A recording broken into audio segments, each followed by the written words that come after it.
All right, just click the button. Oh, there we go. Oh, welcome. Sorry for starting late. Welcome to the virtual brown bag.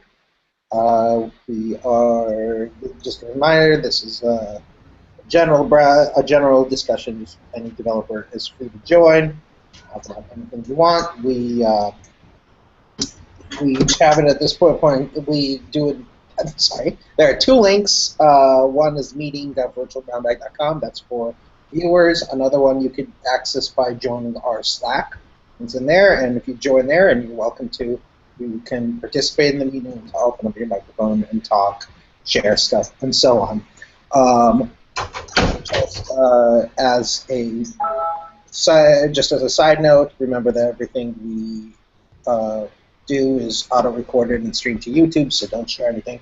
That'll get you into trouble. And yeah, that's it. How's it going? Good. How was last week? What'd y'all do? Well, we sat around for a while being like, so how do we start this meeting without doing And then we booted up a regular hangout, and what do we do? What do we talk about? Some stuff. You were talking about how much you hated Install Shield. I did talk about that a little bit. But not Install Shield. In what context? Like just installing in general, or? Well, I just in general, making an installer for Windows is so much harder than you think it is. Mm-hmm. You're like, oh, I just need to move some files. It'll be easy. No, it is not. It's not easy at all. You think it used to be hard. You think it'd make it easy these days with all the new ways to do build. Yeah. I remember Click Once deployment. The idea sounded really great with WPF, but yeah, that's connected to the internet and so on. That's different from like making an MSI file. Right. But I was just saying, like, it was one of those similar things from my point of view. That it seemed like it was a good idea, but I remember getting one set up was kind of a pain. But of course, I'm not good at that type of stuff anyway, so yeah, it was weird. But yeah, that's additional territory that we retread. So I've got a couple things I can share today. Okay. I will say I just got this in the mail, a power supply. So now I can generate voltages and amperages of any amount and hook them up to any sort of electronics.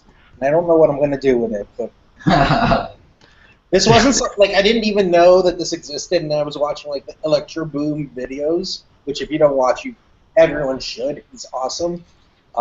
He's like this electrical engineer. He's like this Canadian guy who's ethnically Iraqi, who's living in Canada, who's an electrical engineer, and he just records these awesome videos where he does like really cool, shows how to do really cool electronic stuff, and the entire time just electrocuting the crap out of himself. Why is electrocuting himself? And they're very well produced. Like he's great on camera, so. Yeah. Huh. But yeah, he showed him one that he had one of these, and he was like, okay, so I just, I'm gonna check if it's the battery in my phone that's broken or what, or in his laptop. So he ripped out the battery and check what the voltage and amperage on the output on the battery is. Just hooked up one of these things to the leads and cranked it up and see if it would boot up. And I was like, that's awesome. I want one of those. So this was like $60 or something.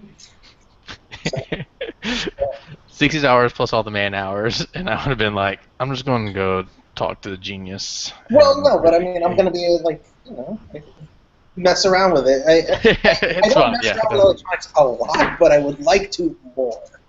And I have old phones that I can check what exactly. Well, I can check whether it was the battery or not the battery. So do that. Are you big into like PC hardware stuff? I'd like to be more. Okay. I was asked I'm building a new PC. Like are you most of the PCs getting today. Hey, are you gonna go with fanless or? I really like what's going on in PC hardware in terms of like noise reduction. Yeah. Like that is really cool. That's something that like when I built a PC ages ago, it's not a thing. Mhm. Yeah.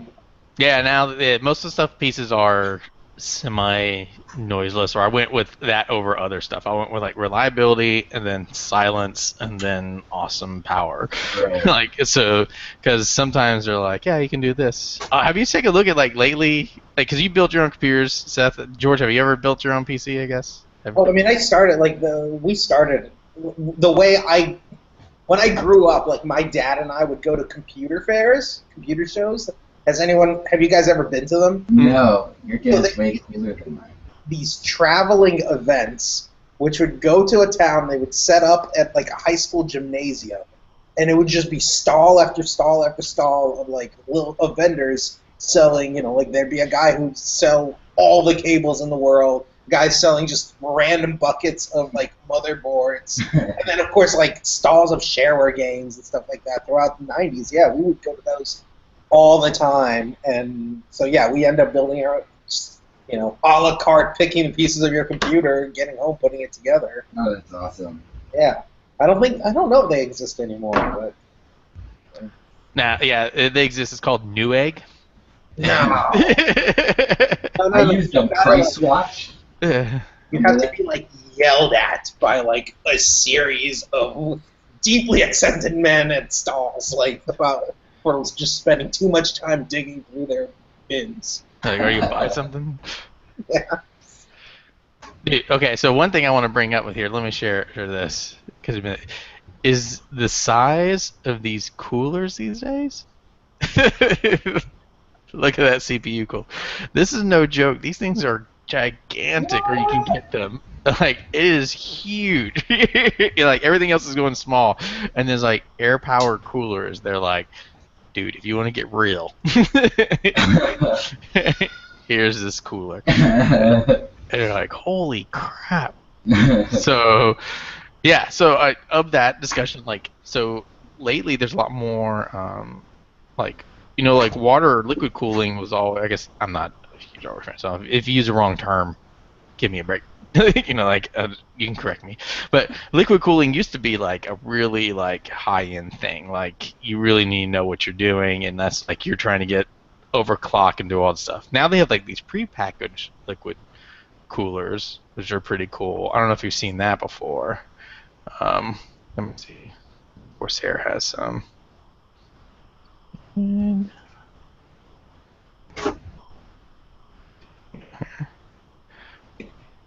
Yeah, so you can see with these coolers here, see if they go to the next page.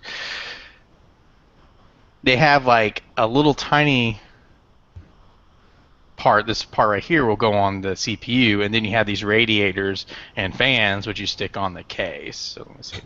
So you can see how that general idea works.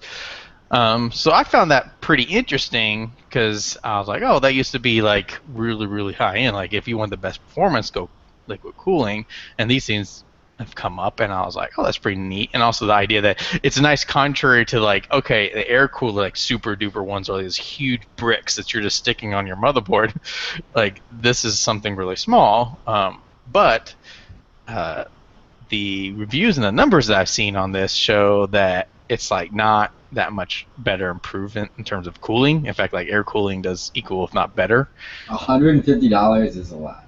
Yeah, the coolers are a lot too. I forget how much the other one. Before we just do some little comparison. I guess we'll have to see where.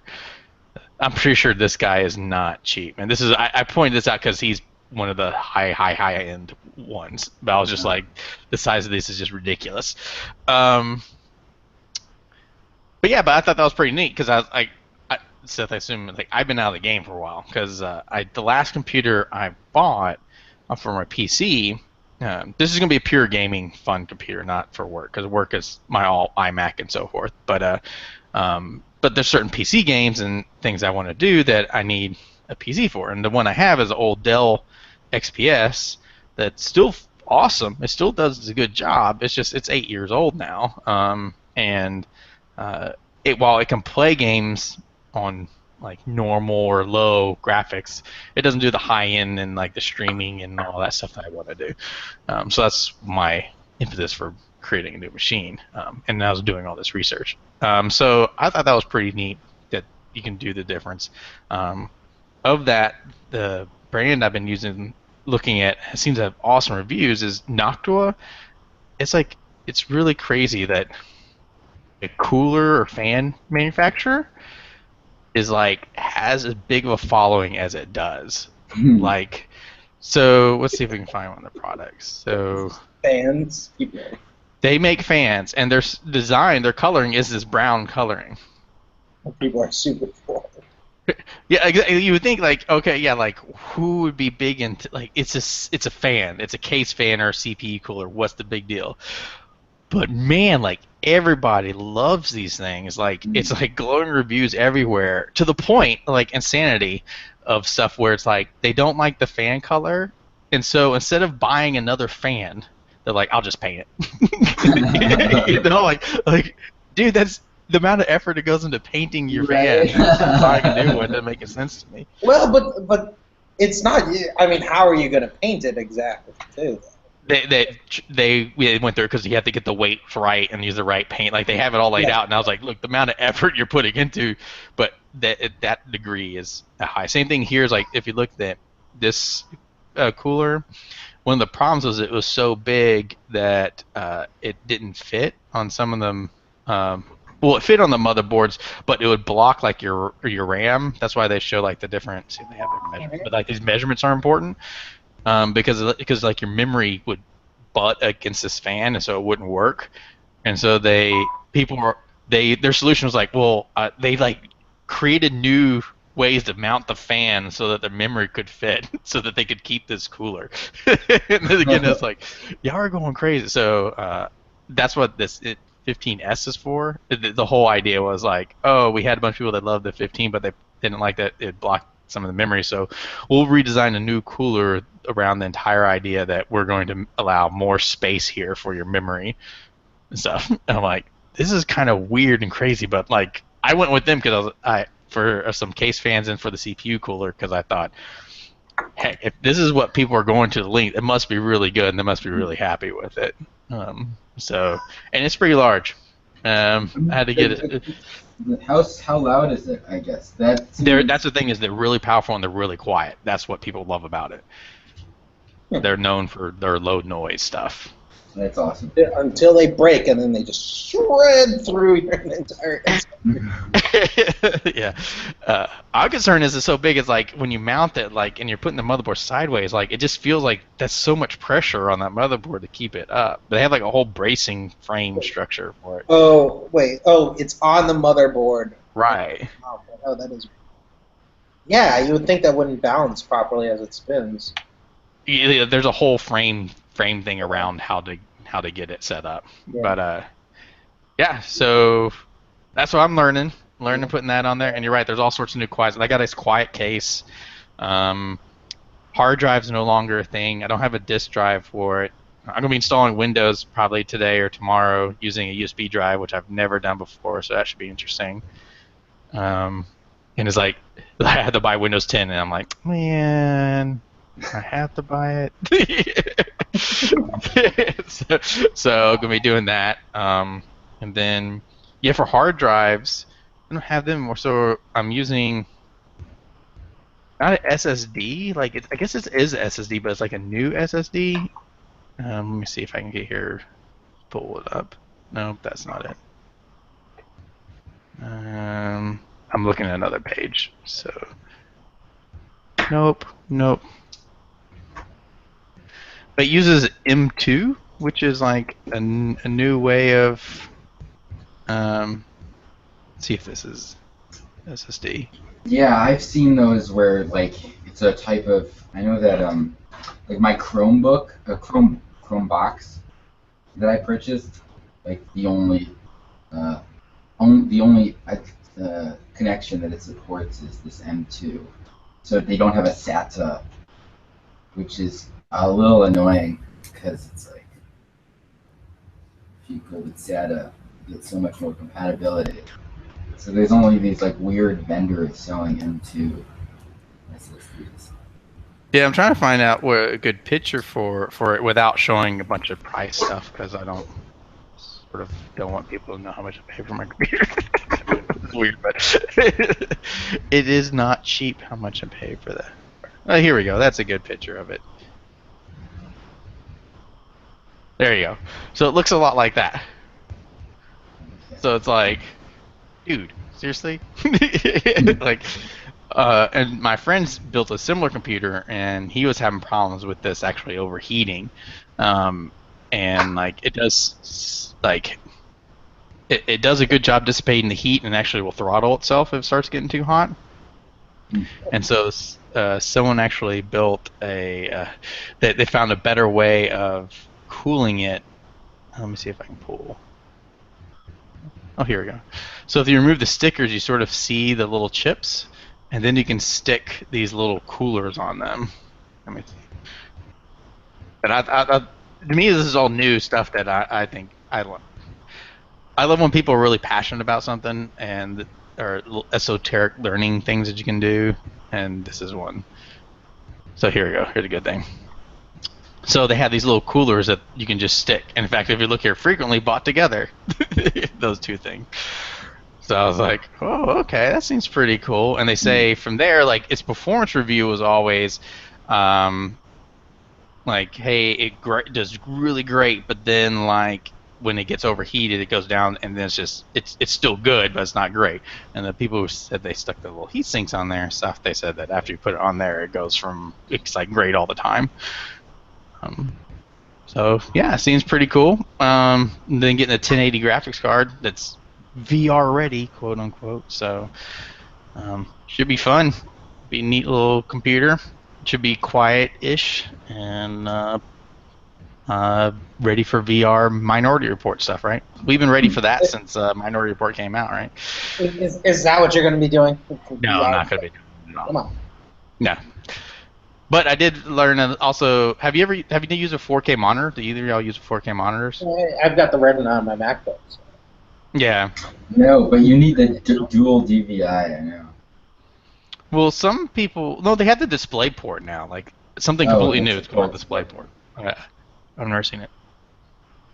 So I'm not going to be doing that for work. So gaming, it doesn't make much sense to do 4K. But I'm just curious what people have been using for work and so forth. Because I talked to a friend and he actually gave his 4K monitor at work away because of some issues with Outlook and some other apps where it's just like it just looked bad in 4K. Like it was just the fonts are so small, it's hard to use.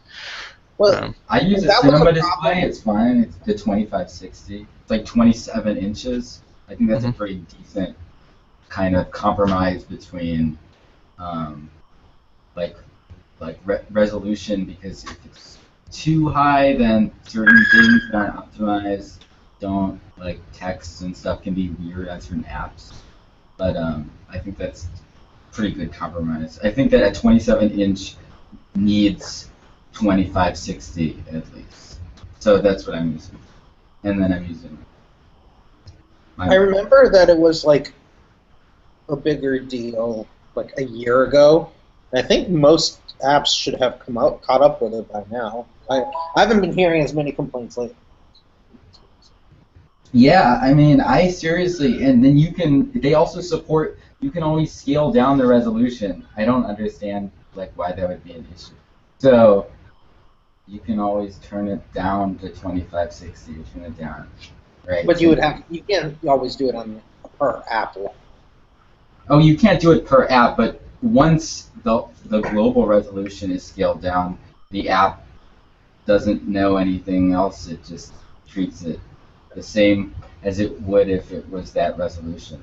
So I don't know why, like, it seems like you can't really be you can't get too much resolution because you always have the option of dialing it back. Like, you can dial back your MacBook Retina's resolution if you wanted to. It's not an issue. Yeah. Well, he was talking specifically about Outlook and stuff, but he said like Word and some other stuff were fine because they actually had the little zoom scale thing on the bottom left-hand corner, and it made me wonder, and because y'all been the WPF's been out for a while, did they ever rewrite that stuff in WPF, or is it just something different? No. They didn't dog food it.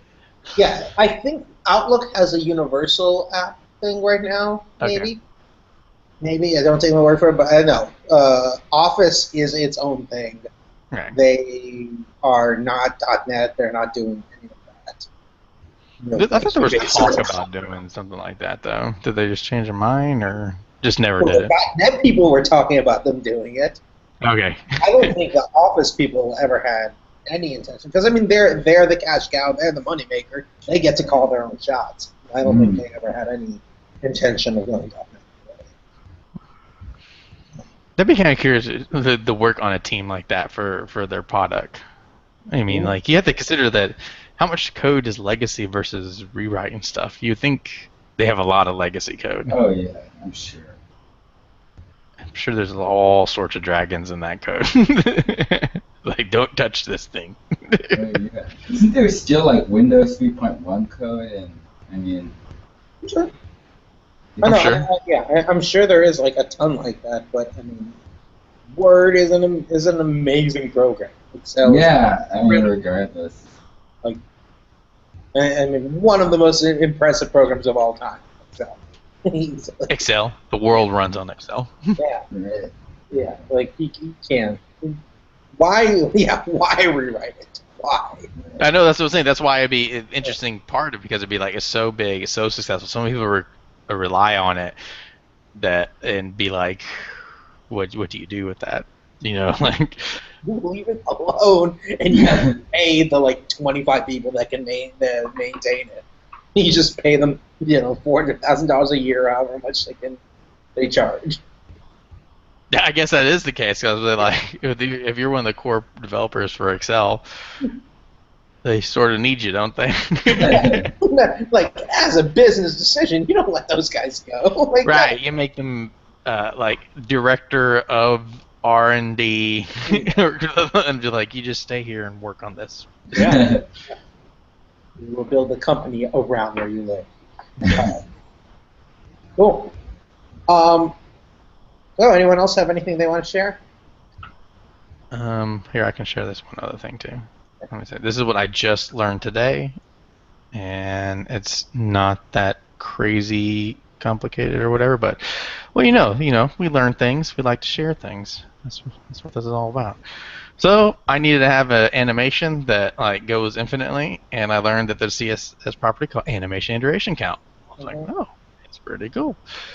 And all it does is you tell it how many times to run the animation, and it can be infinite, or how many number do you want. And then they also have a animation direction that you can set called alternate, and that means that it will alternate between the two. And a good example, live demo here, here's one, shows what alternate does versus not alternate. So for my thing I need to do, I just need to have something fade in and out infinitely. Plop that in. It was pretty good. At first I had an issue, it wasn't working, is because I was setting animation and setting the name there, and since animation also allows setting of other properties, I think it was messing up some stuff and overriding things. So when I changed it to say animation name, that fixed it. But yeah, so I'm continually impressed with CSS animation, and I love getting better and better at it. Have you gotten into keyframes yet? Yeah, keyframes I'm pretty good at, and how to set that up. I mean, it's one of those things, like, I'm still a novice in CSS animation, but compared, I think, to most people who probably haven't even taken a look at it, I know a lot. So every time I start showing and doing things, people are like, wow, and I'm like, man, I don't know, I barely know CSS animation. Yeah. It's just, I've taken the effort to look at it and use it. Yeah. And I mean, the fact that you could do it with keyframes really is, like, I have this on my personal page. Yeah, let me stop sharing so I can see you. There we go. Yeah. So my About Me screen, I wrote this. And then oh, what? Something's. There we go. Yeah. So see, it's just pure CSS. You guys can see it even shrinks or grows. It's one of those where I think it makes a difference on getting the little subtle things brought in to make a page look better, or it feel better. But yeah, Yeah. I wish I was better at it, but I'm still doing my thing. Yeah, but I mean, like those things. I love that. I mean, this is about how much it took. Like, yeah, that's a lot of fun. Um, Speaking of which, uh, things. Well, I don't know what I'm speaking of. But this is something that caught my eye, and I think this is going to be really cool. Smashing Magazine published an article about this. It's a project called React Native for Web. Yeah, I saw you posted it on the site channel. Yeah. What's this? Pretty awesome. Why do you think that it's going to be a game changer? So, because HTML is crappy. Well, nobody wants to write HTML. Writing a div is dumb. And as much as I kind of like CSS, I do wonder if they're, well, all right. So let's start at the HTML thing. HTML, as it originally existed, as I'm sure you've heard a million times before, or this one was meant to be like a document outlining format for indexes, which is great.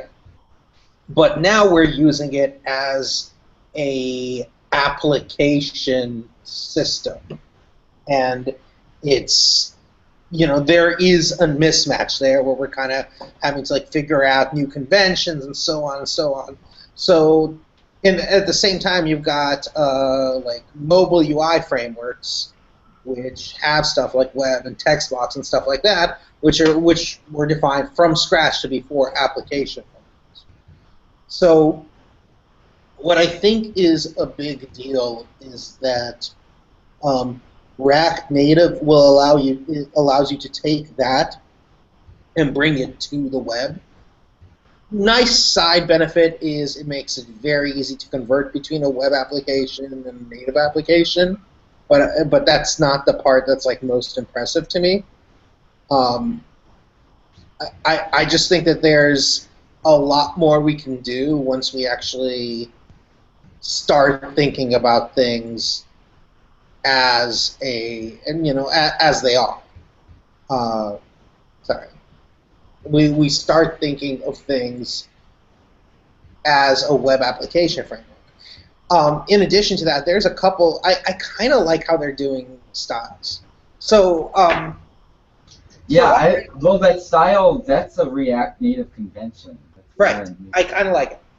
So there's a couple things. First of all, this actually segues a lot with the predictions I've been making lately. So I just published to my blog one set of predictions that, and I think we talked about this. Maybe not, but I published this to my blog about that I think kind of XHTML might make a comeback, but we won't have to worry about it. This segues super nicely with that. One of my other upcoming predictions is that there's going to be some sort of CSS JavaScript hybrid styling layer that'll come to the fore, which will allow us to do some of the stuff that we've been missing out on that the other alternative proposals to CSS could do. Mm-hmm. And what I'm seeing when I look at something like this is the beginning of that sort of technique, right? Because this still has a lot of the advantages and not that much disadvantages. So I am pretty impressed with this. I think this could end up being big.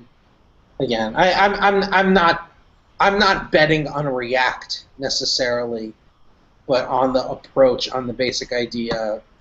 Yeah, I think this ends up being a thing. I totally the way that React reads CSS. I'm hearing you echo. Is that for me? Yeah.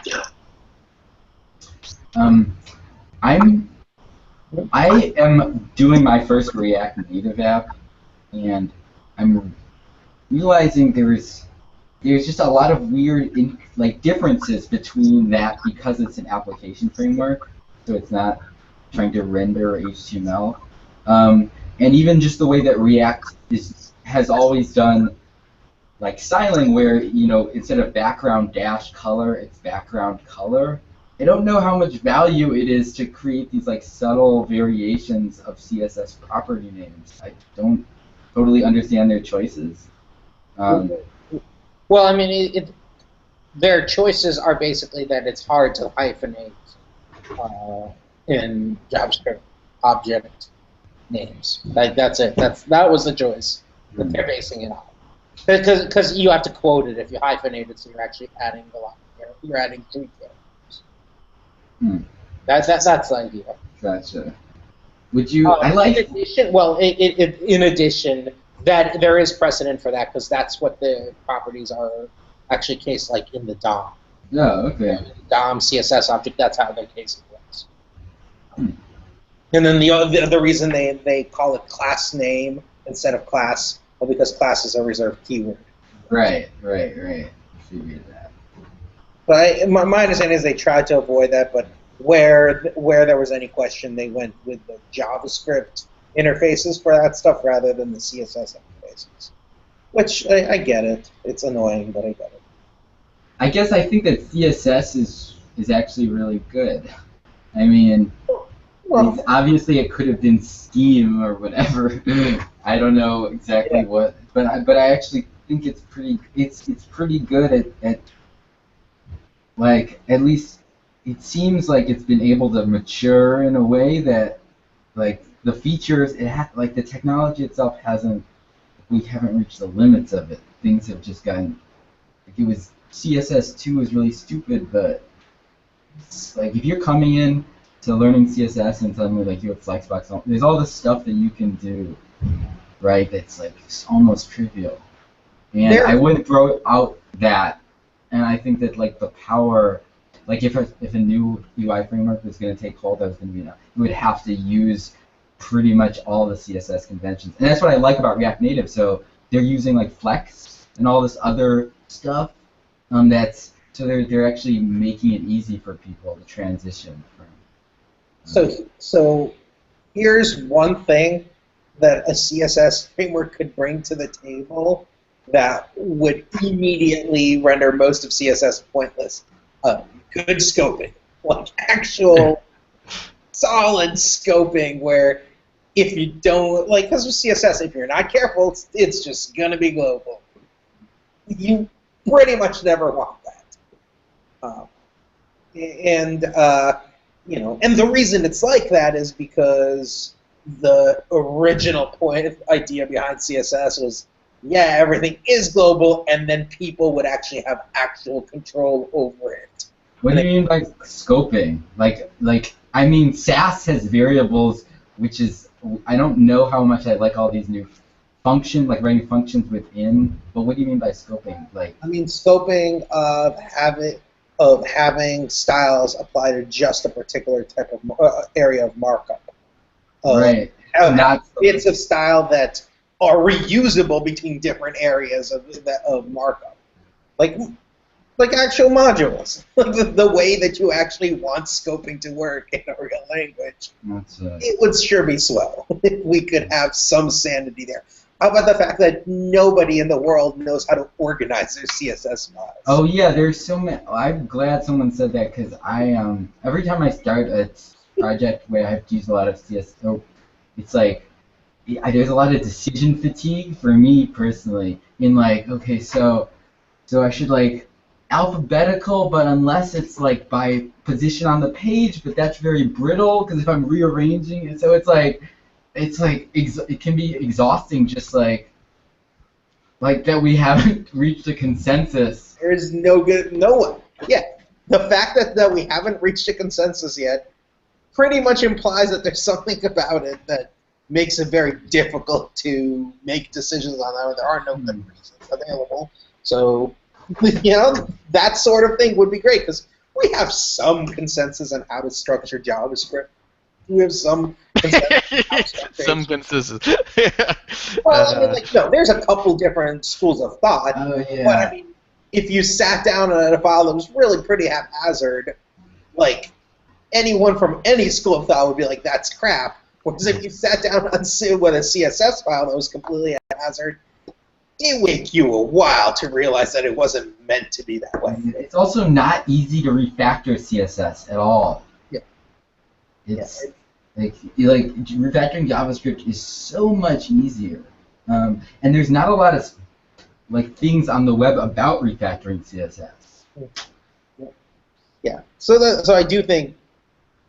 I mean, I don't think it's imminent, but I do think something will have to come along, and I really kind of like this the React Native approach kind of as a beginning of that.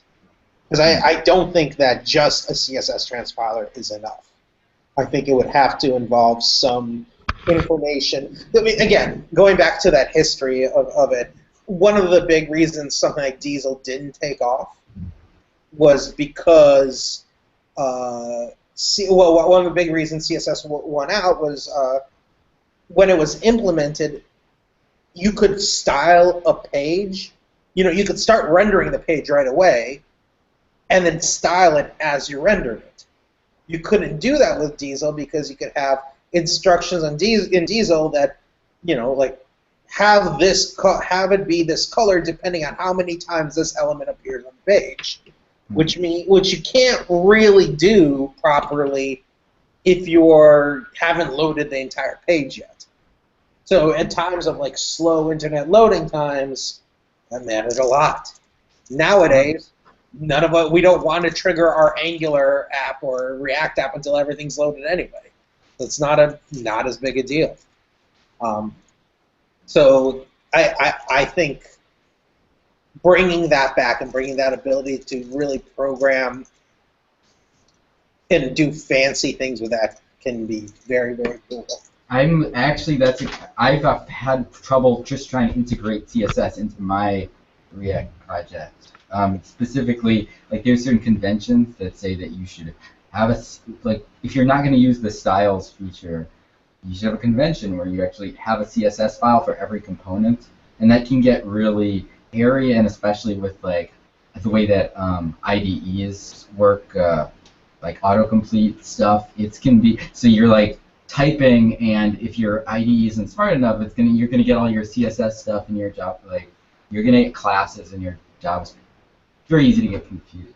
So this is the first time I'm actually, and I saw a talk about basically just using your React app, basically doing all the responsive stuff, and it actually is nice to just be able to move components around and feel like all your styles transfer. So I guess interesting. Yeah, as I'm dipping my feet into it, I'm starting to recognize that this actually is really easy because you're doing style, like you're dealing with style anyway, especially with stateless components. It's like there's no reason like that. Like your CSS is intimately connected with your JavaScript, right? Like there shouldn't really be a distinction Yeah. there. Well, there's arguments against that as well, but yeah. So while we are talking about this, I was playing around with this React thing, the React Native Web yesterday, and I was hoping I could get YouTube Webpack users to tell me what is happening. Magic is happening. I feel like that would probably be the answer. I also started using Spacemacs, so that's. Oh yeah, you've been talking about it. Why did you choose? So what is this? What is this? What is Spacemacs? Yeah. Stop sharing. Spacemacs is a Emacs configuration. It's a very, very heavy configuration that customizes it a lot. For one thing, it adds a lot of Vim stuff to Emacs. So Vim bindings, yeah, but even like Vim commands, right? Like what about because I know Vim. Yeah. But I know some people who like Emacs, but I've never done any. Emacs is a ton more. Yeah, like I understand it does more and does other things. Like, give me an example. Give me something where it's just like this is just a quintessential Emacs awesomeness. That's harder to do. Well, here's something that I like a lot, and actually this is something I even remember from when I tried to do Emacs a while ago. Here's every single command in Emacs, right? Okay. and with all fuzzy selecting and everything. So this is roughly the equivalent of Command P or Command Shift P in Sublime, right? Okay. But that's pretty cool, and it's all Lisp, and it's all got like this huge history of everything in the world being available behind it. Here's like, let's say.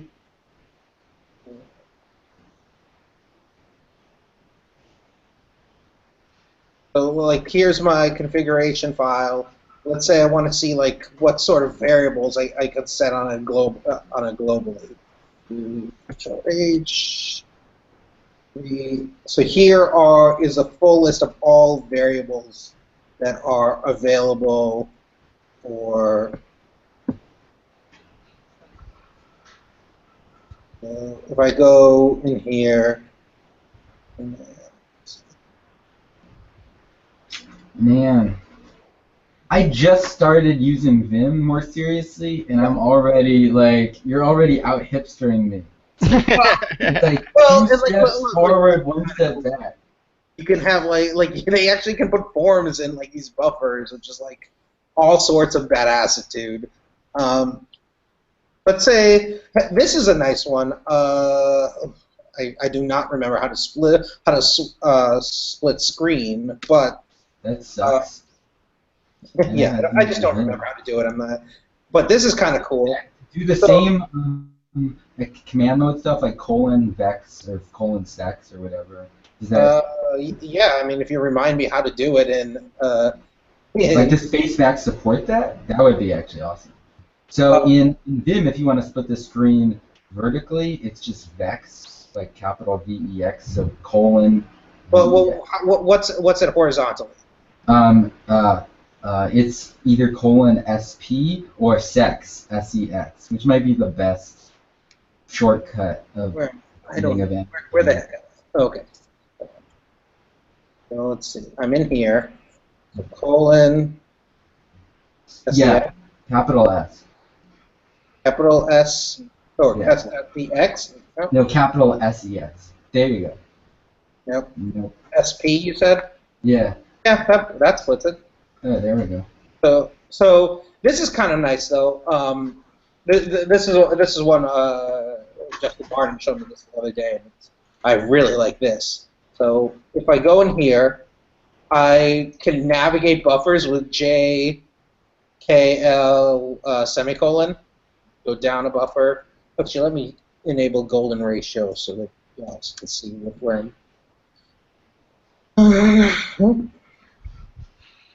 Yeah. So now, as I dump buffers, the buffer I'm in will get larger, and the others will resize around it.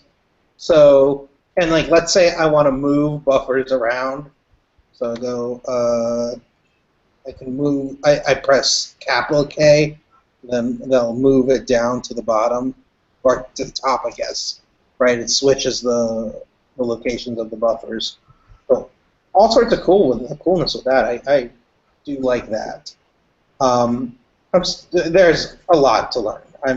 It's going to be a while while I'm trying to figure this out, but I do like it. I like it in the fact that it lets me get most things done, and it gives me a lot of faith that this is a more powerful tool than Vim is, and there's more potential. But I mean, I can't. I'm not like as productive as I am with Sublime yet, and I don't know a lot of the Emacs stuff. But I've only been playing around with it for a little bit. You know what your problem is? What? You need a bigger beard. Yeah. Emacs works better if you have a large beard. Yeah. And you don't bathe. That's what I heard. Like Hunter. So Webpack. Yeah, Webpack. All right. Loaders, config. Yeah. Done. Oh yeah. Let's. How do I? Let's see. Space PF. Webpack. There it is. Right, so there's my Webpack config. I'm just grabbing it directly out of that React Native article. Okay. Now, and here's the thing that I find happening. Ooh, what? Ooh. Oh, that's not good. That could actually be why. This is just stuck. And close note. I don't like that at all. Okay. No, that's not it. That's Vim. There's an interesting alias. What? There's an interesting alias in that web pack. Yeah, so that was from the Smashing article. They recommended that. So because why? Because to me, it ended up actually being confusing. Yeah, it's because I use the React Native generator to generate the application, right? So if and so you're tricking the generator. Yeah. So I mean, let me show you what this looks like. Okay, picking out what's been put down. Yeah. So I mean, like it has the index.android, index.ios, and all. Yeah. Yeah. So so now I'm trying to do. I kind of feel like this isn't a good idea. Like, it can't be that hard to wire it up manually versus. I don't know. Yeah, sure. But the overhead of having all the other mobile things just seems like you're asking for Phil. I mean, I'm just trying to follow along with the Smashing article. Right. You might go through their GitHub. Their basic use cases are certainly simpler. Yeah, exactly. When I was looking at that, I was like, oh, this doesn't look that hard. Yeah. So I do, and then I run into this Webpack issue, which says React Native Web Dist, basically this file, tries to resolve module React prop type secret. As far as I've been able to find, that's not a thing. React. You haven't been able to find that. Oh yes, so I think you might have flow control. Have you tried to? You have to. This might help. That there's some issues with flow, and like flow is enabled by default in certain like scaffolding flow like packages. React, like the so I forget. It's like disable. This doesn't say anything about flow. Yeah. What's your Webpack config look like? You think I can just navigate to it fast? I heard Emacs is awesome. They have all these commands and stuff. I'm just the ultimate. I can be a good paired programming troll, just helping you out there. Yeah.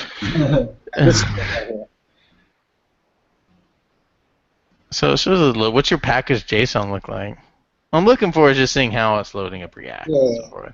Now, hold on. Now I want. Because maybe it's not sort of that property. Maybe it's just the fact that React is not being loaded up, and that just happens to be the first property it's trying to get. Now let's look up how to split buffers in Emacs. Well, I mean, I could do I just don't remember how to do it in Vim on the split them manually. Split them. Yeah, I haven't actually used the Vim buffer feature ever. I've read that it's really powerful, but I just use the clipboard manager. Window vertically. Perfect. Damn it, that's what I want. Really? SP? That's not intuitive? No, I'm saying split window horizontally is what I want. Okay. Okay. Alright, so in here and here you said you want to open... Yeah, the package JSON. Just see what it looks like. Okay. So we do have React being loaded. Yeah. But that's the thing, that React prop type secret, that's not a file that I've been able to find as existing. Like exist period? Yeah, like I went... How old is the article? I was like, that's not a thing. Because I was like, that's a suspicious sounding file name. Are you using the exact same package.json from the article? I mean, yeah, pretty much. I mean, I created the. I see Akash has answered this question when you Google it. Oh, was there? The issue occurs when a React Native app based on React Native 0.28 or older is upgraded to React Native 0.30 or newer without to update also the React package to at least 15.30. And so, Yeah, you're at so when you 0.2, so- upgrade React to 15.3. That's interesting because I didn't actually do, like, I just installed it from scratch. So all right, let's do this.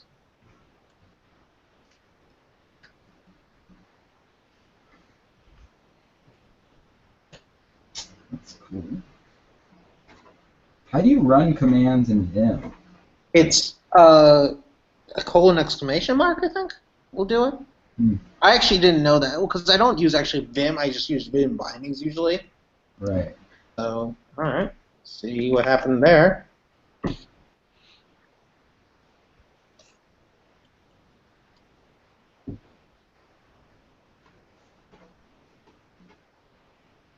Oh, well, that does look a lot better. And then can I actually load it then?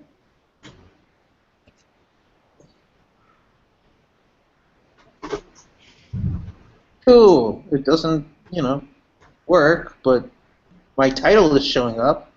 That's good. Yeah, it doesn't load. It doesn't work because It's uncaught reference a React Native web. Yeah, but that's almost certainly like an error that I made. Cool. Index web. It certainly looks like it. Oh, you misspelled React. It's Rect Native web. Spelled. Ugh. Oops, I did. Yeah.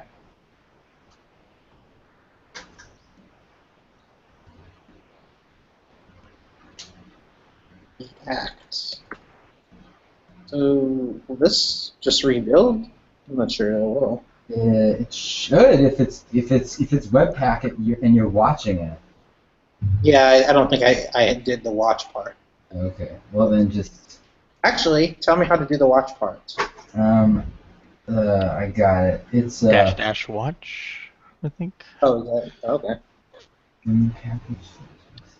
It's like Webpack -- progress. Well, I can just paste the little clip, but that. Like something. But it's -- watch basically. Okay. Like you said. All right. Yeah, let me double check. That's what I would think it was. It is. I just checked. Okay. What's my my massive You're- Webpack knowledge. you remember? Nah, something else happened. Bad object.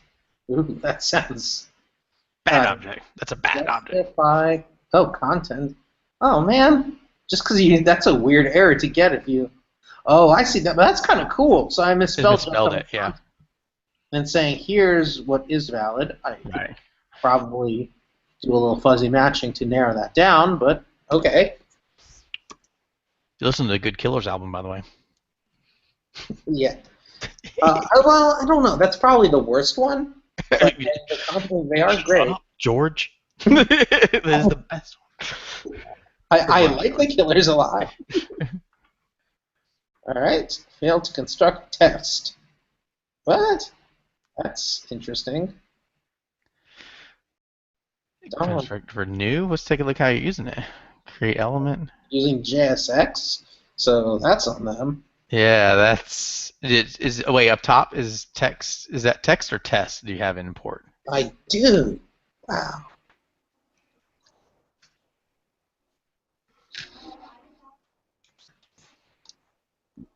All right.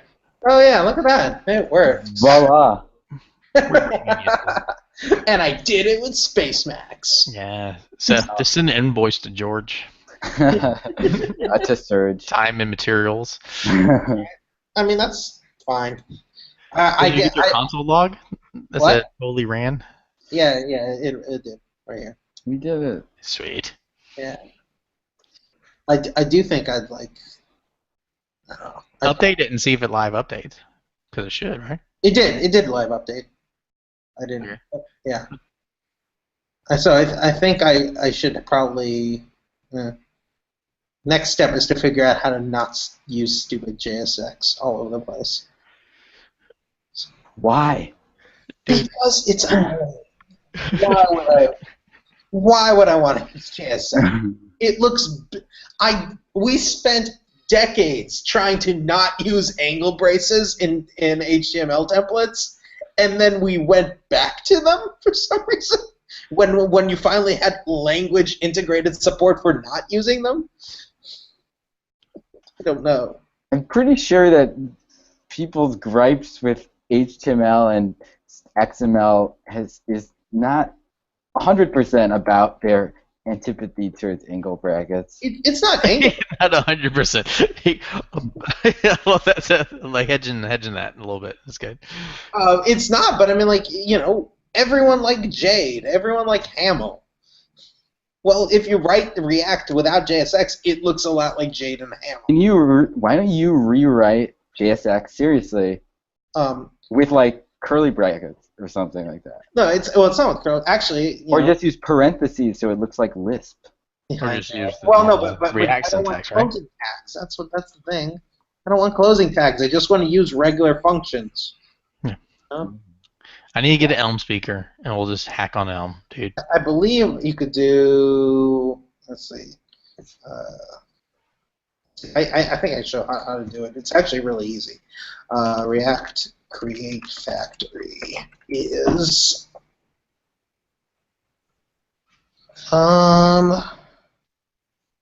where is React Create Factory?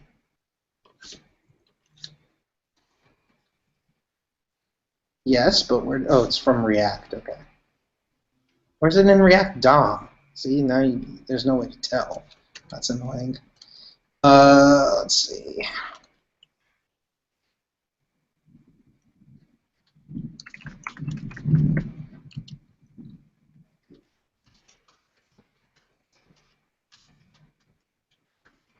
So if I do that, okay, cool. So there it is. So all you have to do really is this. Let's view factory view. Now I should be able to go down here. View. Let's see. It would be like a regular function call. It would be style. Like that. What is happening? Stop indenting stuff.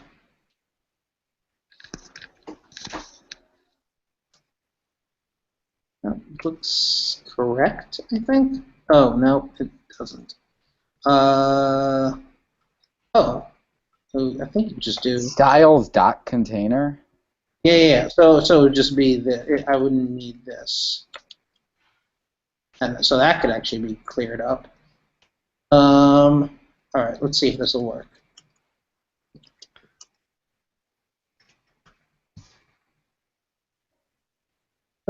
That's a lot of red. Yeah, And Jason, Jason. It's giving you your.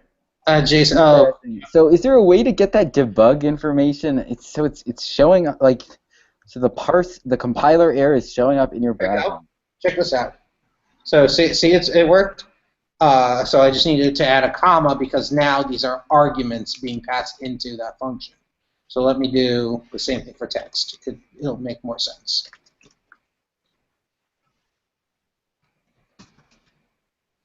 So now.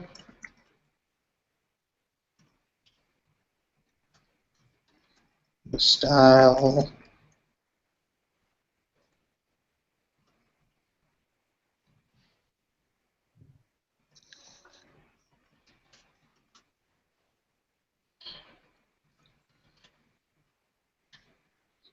Okay, so we do that.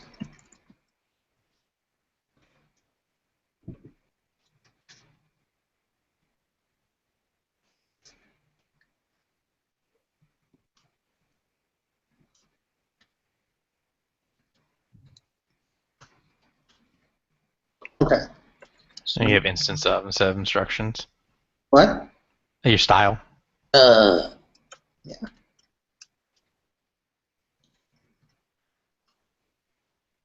Oh, well, I never wrote that anyway. That's why. That's why it didn't autocomplete correctly. So now, if I do that, now. Yeah, don't you need the Yeah, I missed. braces around them? But this would actually work really nicely, because what would happen in reality, right? I would have each of these probably broken out into their own components, and in that component scope, I would have just a variable named style, and then you could use just simplified object construction to get this working. And now I did have to. So what's up? Oh, I didn't save it because Command S doesn't work. All right, type should not be no. Ooh, that is because I did something wrong. Yes, right here.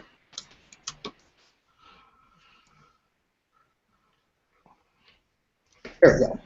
And I mean, like, this looks nice. It's less code. It reads nicer. It looks like a templating language. And yeah, the style stuff, but that can be cleaned up, like I said, with that could be, yeah, right.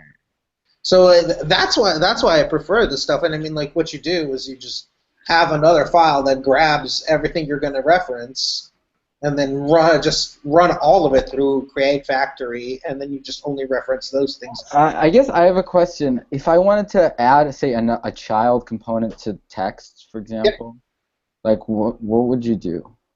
It's so basically everything beyond. So the first parameter, this guy right here, that's going to be all the attributes that you would put in the JSX, and then everything else. It could be an array, or it could just be just more stuff. So if you wanted to add another component, like another component. Yeah, well, actually, no. So that's exactly what Vue is doing, right? Text. There were two text blocks inside of it. There's two parameters, right? Okay, so you would actually have to add. Okay, so you would add another parameter. You would add a comma at the end of tester. If you wanted to say, if you wanted to turn text into if you wanted to make a child component of text. So if you wanted text to be the parent. I would do another thing and do like food. Okay. Yeah. And I mean, like, kind of see how it looks as you get more nesting. I'm just. Well, yeah, but you get more nesting in HTML also. I think also that'd be a good pain point. If you're getting a lot of nesting, maybe there's a way to unnest it, like maybe another component or whatever. Yeah, make it into a component. I mean, that's the exact same issue as you get with HTML. Yeah, right. Yeah. And it also depends too, like, so I would say with this stuff, I've gone increasingly where at first I thought the way Bourbon SaaS did their response of this was kind of crazy, but now I'm more and more on that side where I don't care for. It's not like I don't like grid frameworks; they're fine, it's good. But I think more and more that semantic web and then use your CSS to do the responsive stuff is more what I think ends up being a better solution. And the reason why is I've yet to have where I've used Bootstrap or name your grid framework or whatever, semantic UI. I'm trying to remember the other ones, but I've tried, and you're like, okay, we need to make this look good on the mobile device. I've yet to be where it's like, oh, ta-da, it looks great. You know, like I end up making responsive media queries anyway, and having to change all sorts of stuff, and I start thinking, why did I do this? And this is like, what is this gaining me versus fighting? Yeah, versus if I just recognize, hey, when you make it responsive, it's a thing. It's going to take time. I have yet to see where it magically happens. Yep. All right, we are over time. Yeah, we are over time. All right, it was fun. Good chatting with you, and everything's good. Google Hangouts Air is going to go away. I started taking a look at YouTube Live, and actually, I think it's actually going to be a good thing. And so I'll talk with y'all about it and share what I was clicking around as we were going through stuff. I think it's good. So we'll start moving over to that. I think next week's will be on YouTube Live. Sure. Okay, cool. All right, later, guys. All right. Bye.